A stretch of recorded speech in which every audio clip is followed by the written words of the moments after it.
This is BofC Live, the video and podcast series of Business of Cannabis. Find out all that we do at businessofcannabis.com. Coming up on BofC Live, a conversation with Daffyd Roderick. He's a Senior Director of Communications and Social Responsibility at the Ontario Cannabis Store, where he will discuss their research into the difference between legal and legacy edibles in the Canadian market and what it means for consumers in Ontario. This is Daffyd Roderick. Hey, thanks for being here. Hey, thanks for having me, Jay. Nice to see you again. Nice to see you. I mean, someday maybe see you. It's only been 3 years since we've been face to face. So, it's funny. What's funny about that, and now that I think back, it was before, I'm going to bring it all around. Are you ready? It was right as 2.0 products were launching in Ontario. We were at your offices at the Ontario Cannabis Store, and yes, we were. You had the full array of what was launching. But that was, tell me, was it January 2019? That was January 2020. 2020. Is that right? Am I wrong? Yeah. So no, that is right. The edibles were just rolling into the marketplace. Yeah. And it was, and that we were doing that for 2 months and 10 days. And then we all went home. Yeah, it's good. Everybody went home. But they kept getting edibles and kept buying edibles, which is what we're going to talk about today. We saw come across our desk, and you guys obviously pushed it out. You guys did some research about edibles on the legal market, edibles on the legacy market, or illicit market, let's call it. Tell us what you found, because I find it very, very compelling. Okay. So I'll set it up is that we worked with the National Research Council, which is a part of Health Canada, and very well respected laboratory, and with the Ontario Provincial Police. So the OPP, their contribution to the edibles test was they seized 22 products through various enforcement and put those aside. And then we talked with them. We talked to NRC with them. Well, it'd be interesting to do a head-on comparison between what you can get in the legal marketplace and what you can get, through moms and various other suppliers. So we, NRC said, great, we're going to pick the 22 legal ones. We're not going to tell you what they are. And, samples 1 through 22 were the legal ones, and 23 to 44 were the illegals. And what we found was, I think, should leave people feeling pretty confident about what they're buying when they're buying at an authorized retailer through OCS.ca. Yeah, and it strikes me, and one of the things that really strikes me is that the potency when you buy from the OCS or a legal retailer in Ontario is that the potency is the potency. When you don't, the potency is really a huge question mark. And I liken it back actually to way back when edibles first came on the market, where people who are experienced consumers said, oh, I usually consume 50 to 100 milligrams of edibles and I'm fine. Get a 10 milligram edible on the legal market now, and are like, whoa, that really hit hard. What's going on? But what's going on is that 100 milligrams or 50 milligrams is not really. And I think the one truth that came out of this is that when you buy a pack of 500 milligrams or 250 milligrams, that's just a number that's written on paper. You really have no clue what the total potency is for what's in the package, and B, no clue what each individual piece is going to carry. And I think when you look at one of the things people really like about an edible product is the ability to control dosing. So we had 8 products from the illicit side that had fewer than 5 milligrams in the total package. So it said 500 on the outside, and what they got was somewhere 1.2, 2.2. So there's next to nothing in them. And we, by and large, what we saw is on average between 16 and 20% accuracy compared to what's written on the label. And I don't think that's should be shocking to anybody. But it really, it leaves you wondering, because if you look to online forums or you talk to people, one of the big rubs they've always had on the edibles that are available through authorized retailers is, well, they're just not as potent. And I think that this test really does a good job of setting aside that argument. It's not, yes, there may be some out there that are potent. I don't know which ones those are, and neither do you. And neither do they. Yeah. No. Right. No. Right. And I think No. that's part of the value add, or the benefit, obviously, of consuming legal product, is that what is on the label is what's in the product, and there's nothing in the product that's not on the label, which is also an interesting thing. And I liken it back to, like, you just don't know, right? Like, you don't know the potency, even if you're only judging on that. If it says 100 milligrams, it may not be, or it may be more, and it may not be evenly distributed through a product. Like, all the things that the legal market has been very good at. And Correct. frankly, the price, just like everything else, and you guys track it as well, the prices come down on legal edibles. And so, while there may be some need to regulatorily increase the potency, the overall in a package, but what's in the package is in the package. Yeah. And that, if we looked at, on average, the legal products were 99.8% accurate.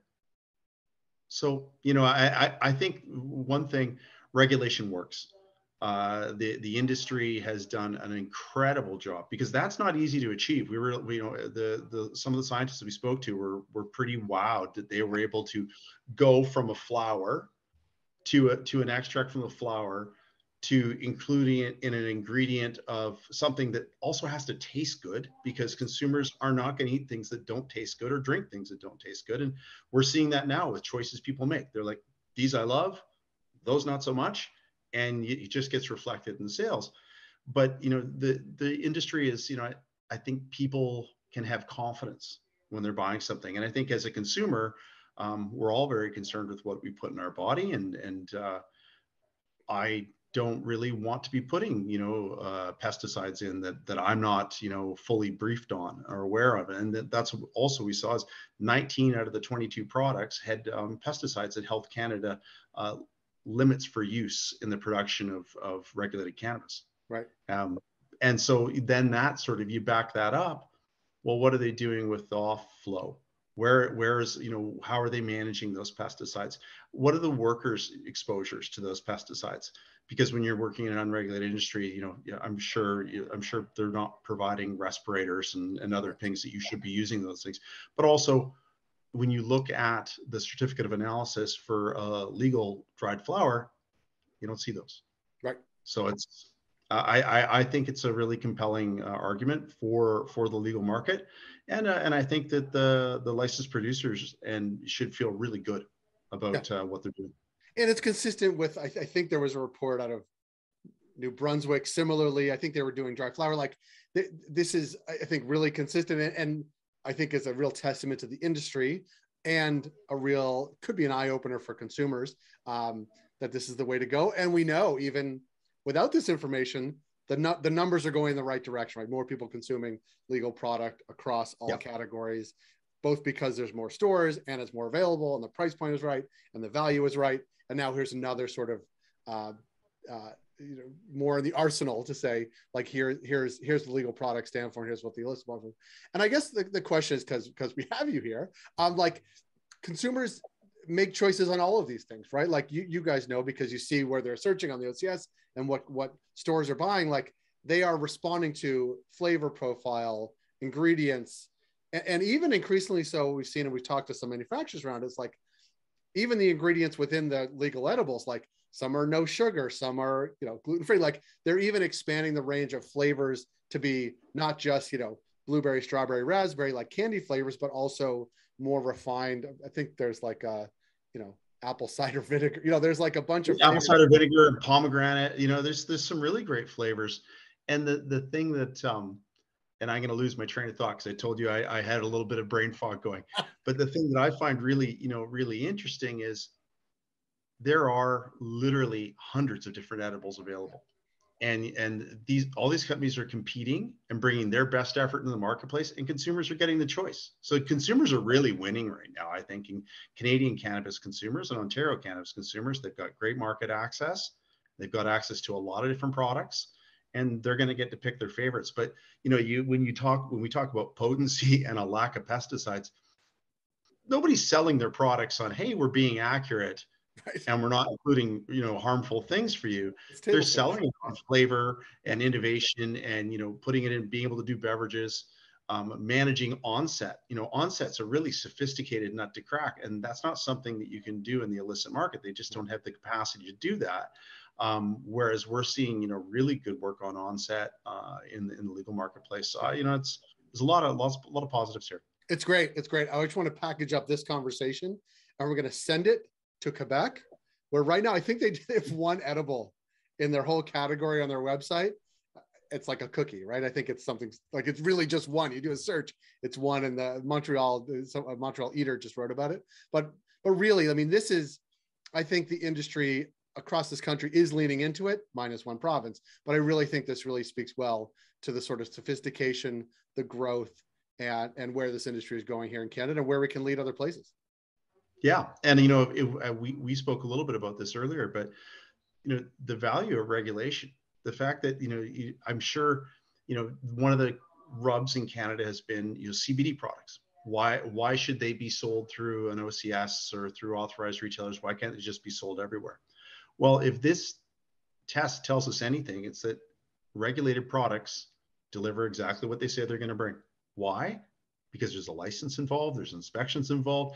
You have to follow the rules. It's not really optional. Right. So you have to give consumers what they say. Whereas I'm certain that if we were to do a broad study of CBD products available illegally, we would find a lot that are really just oregano oil. And that's, I think if you're lucky, it's oregano oil.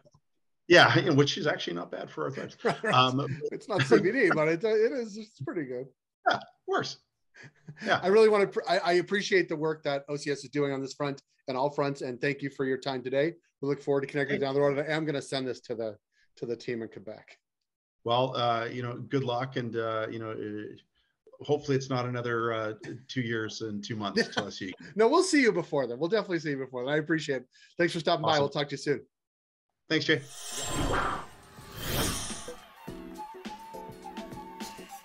That was BofC Live. If you like this program, please subscribe to our YouTube channel.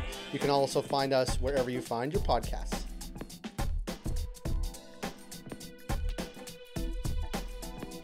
We're able to do what we do because of ongoing partnerships with Alterna Savings, Cannabis at Work, Cannabis Benchmark, Can Delta, Gallagher, Headset, and Torque & Mains. Find out all that we do at businessofcannabis.com.